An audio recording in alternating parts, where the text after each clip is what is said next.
ನಮಸ್ಕಾರ ಸ್ನೇಹಿತರೆ, ಕನ್ನಡ ಬ್ರೇಕಿಂಗ್ ನ್ಯೂಸ್ಗೆ ಸ್ವಾಗತ. ಸ್ನೇಹಿತರೆ, ಇವತ್ತಿನ ವಿಡಿಯೋದಲ್ಲಿ ಇಂದಿರಾ ಆಹಾರ ಕಿಟ್ ಯೋಜನೆಯ ಬಗ್ಗೆ ತಿಳಿಸ್ಕೊಡ್ತೀನಿ. ಸ್ನೇಹಿತರೆ, ಉಚಿತ ಅನ್ನಭಾಗ್ಯ ಯೋಜನೆಯಿಂದ ಮನೆ ಮಾತಾಗಿರುವಂತಹ ಕರ್ನಾಟಕ ಸರ್ಕಾರ ಇದೀಗ ಅನ್ನಭಾಗ್ಯ ಯೋಜನೆಯಡಿಯಲ್ಲಿ ಹೆಚ್ಚುವರಿ 5 ಕೆಜಿ ಅಕ್ಕಿಯನ್ನು ನೀಡುವ ಬದಲಾಗಿ ಇಂದಿರಾ ಆಹಾರ ಕಿಟ್ಗಳನ್ನು ನೀಡೋದಕ್ಕೆ ಪ್ಲ್ಯಾನ್ ಮಾಡಿಕೊಂಡಿದೆ. ಹೀಗಾಗಿ ಪ್ರತಿ ತಿಂಗಳು ಇನ್ನು ಮುಂದೆ ಪಡಿತರದ ಜೊತೆಗೆ ಪೌಷ್ಟಿಕಾಂಶಯುಕ್ತ ಆಹಾರ ಪದಾರ್ಥಗಳನ್ನ ನೀಡಬೇಕು ಅಂತ ತೀರ್ಮಾನ ಮಾಡಿಕೊಂಡಿದೆ. ರಾಷ್ಟ್ರೀಯ ಆಹಾರ ಭದ್ರತಾ ಕಾಯ್ದೆಯಡಿಯಲ್ಲಿ ಕೇಂದ್ರ ಸರ್ಕಾರ ಕೊಡ್ತಾ ಇರುವಂಥ 5 ಕೆಜಿ ಉಚಿತ ಅಕ್ಕಿಯ ಜೊತೆಗೆ ರಾಜ್ಯ ಸರ್ಕಾರ ಹೆಚ್ಚುವರಿಯಾಗಿ 5 ಕೆಜಿ ಉಚಿತ ಅಕ್ಕಿಯನ್ನು ಸೇರಿಸಿ ಒಟ್ಟು 10 ಕೆಜಿ ಅಕ್ಕಿಯನ್ನು ನೀಡ್ತಾ ಇತ್ತು. ಇದಕ್ಕೆ ಮೊದಲು ಅಕ್ಕಿಯ ಅಭಾವ ಇದ್ದಂಥ ಕಾರಣ ಪ್ರತಿಯೊಬ್ಬ ಫಲಾನುಭವಿಯ ಖಾತೆಗೆ ಒಬ್ಬರಿಗೆ 175 ರೂಪಾಯಿನಂತೆ ಹಣವನ್ನು ಹಾಕ್ತಾಯಿದ್ರು. ಅಕ್ಕಿಯ ದರ ಇಳಿಕೆಯಾದ ಮೇಲೆ ಕೆಲವು ತಿಂಗಳುಗಳಿಂದ ಹಣದ ಬದಲಾಗಿ ಅಕ್ಕಿಯನ್ನು ನೀಡ್ತಿದ್ದಾರೆ. ಇದೀಗ ಅನ್ನಭಾಗ್ಯ ಯೋಜನೆಯ ಫಲಾನುಭವಿಗಳಿಗೆ ಪೌಷ್ಟಿಕಾಂಶಯುಕ್ತ ಆಹಾರ ಪದಾರ್ಥಗಳನ್ನು ಒಳಗೊಂಡಿರುವಂತಹ ಇಂದಿರಾ ಆಹಾರ ಕಿಟ್ಗಳನ್ನು ಕೊಡಬೇಕು ಅಂತ ಸರ್ಕಾರ ತೀರ್ಮಾನ ಮಾಡಿದೆ. ಈ ಯೋಜನೆಯಡಿಯಲ್ಲಿ ಒಂದು ಕುಟುಂಬಕ್ಕೆ ಒಂದು ಇಂದಿರಾ ಆಹಾರ ಕಿಟ್ಟನ್ನು ನೀಡ್ತಾರೆ. ಅಂದರೆ ಒಂದು ರೇಷನ್ ಕಾರ್ಡ್ಗೆ ಒಂದು ಆಹಾರ ಕಿಟ್ಟನ್ನು ನೀಡ್ತಾರೆ. ಇದರ ಉದ್ದೇಶ ಏನು ಅಂತ ನೋಡೋದಾದರೆ, ಉಚಿತ ಅಕ್ಕಿಯನ್ನು ದುರುಪಯೋಗ ಮಾಡ್ಕೋತಿದ್ದಾರೆ. ಆ ದುರುಪಯೋಗವನ್ನು ತಡಿಬೇಕು ಅನ್ನೋ ಒಂದು ಕಾರಣಕ್ಕೆ ಈ ಇಂದಿರಾ ಆಹಾರ ಕಿಟ್ಟನ್ನು ನೀಡ್ತಾ ಇದ್ದಾರೆ. ಸ್ನೇಹಿತರೆ, ಈ ಇಂದಿರಾ ಆಹಾರ ಕಿಟ್ ಯೋಜನೆಯಲ್ಲಿ ಏನೆಲ್ಲ ಪದಾರ್ಥಗಳನ್ನ ಉಚಿತವಾಗಿ ಸರ್ಕಾರದಿಂದ ಕೊಡ್ತಾ ಇದ್ದಾರೆ, ಏನಕ್ಕೋಸ್ಕರ ಕೊಡ್ತಾ ಇದ್ದಾರೆ, ಯಾವ ತಿಂಗಳಿಂದ ಕೊಡ್ತಾ ಇದ್ದಾರೆ, ಇದರಿಂದ ಸರ್ಕಾರಕ್ಕೆ ಮತ್ತೆ ಲಾಭ ಆಗುತ್ತಾ, ನಷ್ಟ ಆಗುತ್ತಾ, ಈ ಎಲ್ಲ ಮಾಹಿತಿಗಳನ್ನ ನಾನು ಈ ವಿಡಿಯೋದಲ್ಲಿ ಸಂಪೂರ್ಣವಾಗಿ ತಿಳಿಸ್ಕೊಡ್ತೀನಿ. ಅದಕ್ಕಿಂತ ಮೊದಲು ಇದುವರೆಗೂ ಯಾರೆಲ್ಲ ನಮ್ಮ ಚಾನಲ್ಗೆ ಸಬ್ಸ್ಕ್ರೈಬ್ ಮಾಡ್ಕೊಂಡಿಲ್ವೋ ದಯವಿಟ್ಟು ಈ ಕೂಡಲೇ ಸಬ್ಸ್ಕ್ರೈಬ್ ಮಾಡ್ಕೊಳ್ಳಿ. ಹಾಗೆ ಪಕ್ಕದಲ್ಲಿರೋ ಬೆಲ್ಲೈಕನ್ ಒತ್ತೋದನ್ನು ಯಾವುದೇ ಕಾರಣಕ್ಕೂ ಮರಿಬೇಡಿ.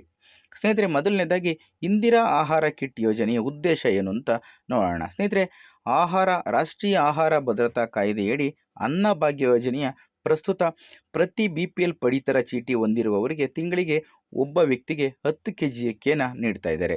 ಕೇಂದ್ರ ಸರ್ಕಾರ 5 ಕೆಜಿ ಕೊಡ್ತಾ ಇದೆ, ಜೊತೆಗೆ ರಾಜ್ಯ ಸರ್ಕಾರ ಕೂಡ 5 ಕೆಜಿ ಸೇರಿಸಿ 10 ಕೆಜಿ ಅಕ್ಕಿಯನ್ನು ನೀಡ್ತಾ ಇದ್ದಾರೆ. ಇತ್ತೀಚಿನ ಮೌಲ್ಯಮಾಪನಗಳು ಕೆಲವು ಕುಟುಂಬಗಳು ತಾವು ನಿಜವಾಗಿ ಆಹಾರದ ಅಕ್ಕಿಯನ್ನು ಸೇವಿಸುವುದಕ್ಕಿಂತ ಅಕ್ಕಿಯನ್ನು ಪಡ್ಕೊಂಡು ಬೇರೆ ಕಡೆಗೆ ಮಾರಾಟ ಮಾಡ್ತಿದ್ದಾರೆ ಅನ್ನೋವಂಥ ಮಾಹಿತಿ ಇದೆ. ಈ BPL ಕುಟುಂಬಗಳಿಗೆ ಪೌಷ್ಟಿಕಾಂಶ ಭರಿತ ಅಗತ್ಯ ವಸ್ತುಗಳನ್ನು ಕೊಡೋದ್ರಿಂದ ಅವ್ರಿಗೂ ಅನುಕೂಲ ಆಗುತ್ತೆ, ಮತ್ತು ಈ ಒಂದು ಅಕ್ರಮವನ್ನು ತಡೆಗಟ್ಟೋದಕ್ಕೂ ಕೂಡ ಒಂದು ಒಳ್ಳೆ ದಾರಿ ಸಿಗುತ್ತೆ ಅನ್ನೋ ಒಂದು ಉದ್ದೇಶದಿಂದ ಈ ಕೇವಲ ಅಕ್ಕಿಯೊಂದನ್ನೇ ಕೊಡೋದು ಬೇಡ, ಬಡವರಿಗೆ ಈ ಥರ ಆಹಾರ ಪದಾರ್ಥಗಳನ್ನು ಕೊಡೋದ್ರಿಂದ ಅವರಿಗೆ ಪೌಷ್ಟಿಕಾಂಶಯುಕ್ತ ಆಹಾರ ದೊರಕಂತೆಯೂ ಆಗುತ್ತೆ, ಹಾಗೆ ಅವರು ಹೆಚ್ಚಿನ ದುಡ್ಡನ್ನು ಕೊಟ್ಟು ಕೊಂಡ್ಕೊಳ್ಳೋದಕ್ಕೂ ಕಷ್ಟ ಆಗುತ್ತೆ. ಎರಡು ರೀತಿಯಲ್ಲಿ ಅನುಕೂಲ ಆಗುತ್ತೆ ಅಂದ್ಕೊಂಡು ಈ ಇಂದಿರಾ ಆಹಾರ ಕಿಟ್ಟನ್ನು ಕೊಡಬೇಕು ಅಂತ ಸರ್ಕಾರ ತೀರ್ಮಾನ ಮಾಡಿದೆ. ಕರ್ನಾಟಕದಲ್ಲಿ ಸುಮಾರು 1.28 ಕೋಟಿ ಅಂದರೆ 1,28,00,000 ಫಲಾನುಭವಿಗಳು ಈ BPL ಕಾರ್ಡನ್ನು ಹೊಂದಿದ್ದಾರೆ. ಇಷ್ಟು ಜನಕ್ಕೆ ಈ ಇಂದಿರಾ ಕಿಟ್ಟು ಸಿಗುತ್ತೆ.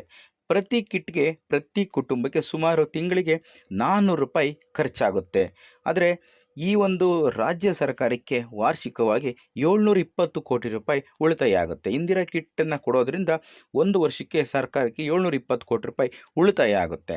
ಸೊ ಇದು ಒಂದು ಕೂಡ ಉದ್ದೇಶ ಆಗಿರುತ್ತೆ. ಈ ಯೋಜನೆಯನ್ನು ಮೊದಲು ಕೆಲವೊಂದು ಜಿಲ್ಲೆಗಳಲ್ಲಿ, ಆಯ್ದ ಜಿಲ್ಲೆಗಳಲ್ಲಿ ಪ್ರಾಯೋಗಿಕವಾಗಿ ಜಾರಿಗೆ ತೊಗೊಂಡು ಬರ್ತಾರೆ. ನಂತರದ ದಿನಗಳಲ್ಲಿ ರಾಜ್ಯದಾದ್ಯಂತ ಅದನ್ನು ಜಾರಿಗೆ ತಗೊಂಬರಬೇಕು ಅನ್ನೋ ಉದ್ದೇಶವನ್ನು ಹೊಂದಿದ್ದಾರೆ. ಈ ಇಂದಿರಾ ಆಹಾರ ಕಿಟ್ನಲ್ಲಿ ಏನೇನು ಇರುತ್ತೆ, ಏನೆಲ್ಲ ವಸ್ತುಗಳನ್ನ ಕೊಡ್ತಾರೆ ಅಂತ ನೋಡೋದಾದರೆ, ಇಂದಿರಾ ಆಹಾರ ಕಿಟ್ನಲ್ಲಿ ಗೋಧಿ, ಸಕ್ಕರೆ, ಉಪ್ಪು, ತೊಗರಿಬೇಳೆ, ಅಡಿಗೆ ಎಣ್ಣೆ, ಕಾಫಿ ಪುಡಿ ಮತ್ತು ಟೀ ಪುಡಿಯನ್ನು ಕೊಡಬೇಕು ಅಂತ ತೀರ್ಮಾನ ಮಾಡ್ಕೊಂಡಿದ್ದಾರೆ. ಅದರಲ್ಲಿ 2 ಕೆಜಿ ಗೋಧಿ, 1 ಕೆಜಿ ತೊಗರಿಬೇಳೆ, 1 ಲೀಟರ್ ಅಡಿಗೆ ಎಣ್ಣೆ, 1 ಕೆಜಿ ಸಕ್ಕರೆ, 1 ಕೆಜಿ ಉಪ್ಪು, 100 ಗ್ರಾಮ್ ಚಹಾ ಪುಡಿ ಮತ್ತು 50 ಗ್ರಾಮು ಕಾಫಿ ಪುಡಿ ಇಷ್ಟನ್ನು ಕೊಡಬೇಕು ಅಂತ ತೀರ್ಮಾನ ಮಾಡಿದ್ದಾರೆ.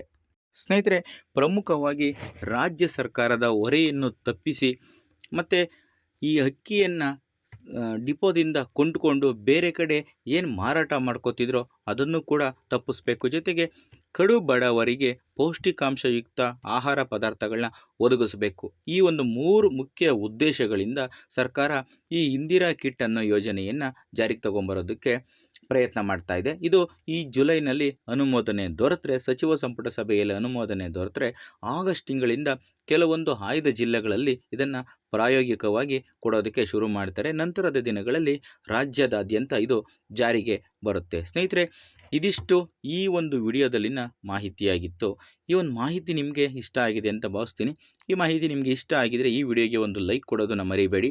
ಹಾಗೆ ಈ ವಿಡಿಯೋದನ್ನು ಹೆಚ್ಚು ಹೆಚ್ಚು ಜನರಿಗೆ ಶೇರ್ ಮಾಡೋದನ್ನು ಕೂಡ ಮರಿಬೇಡಿ. ಮತ್ತೊಂದು ಹೊಸ ಮಾಹಿತಿಯೊಂದಿಗೆ, ಒಂದು ಹೊಸ ವಿಡಿಯೋದೊಂದಿಗೆ ಮತ್ತೆ ಸಿಗ್ತೀನಿ. ಅಲ್ಲಿಯವರೆಗೂ ಕೂಡ ಈ ವಿಡಿಯೋನ ತಪ್ಪದೇ ನೋಡ್ತಾ ಇರಿ. ಎಲ್ರಿಗೂ ಕೂಡ ಧನ್ಯವಾದಗಳು.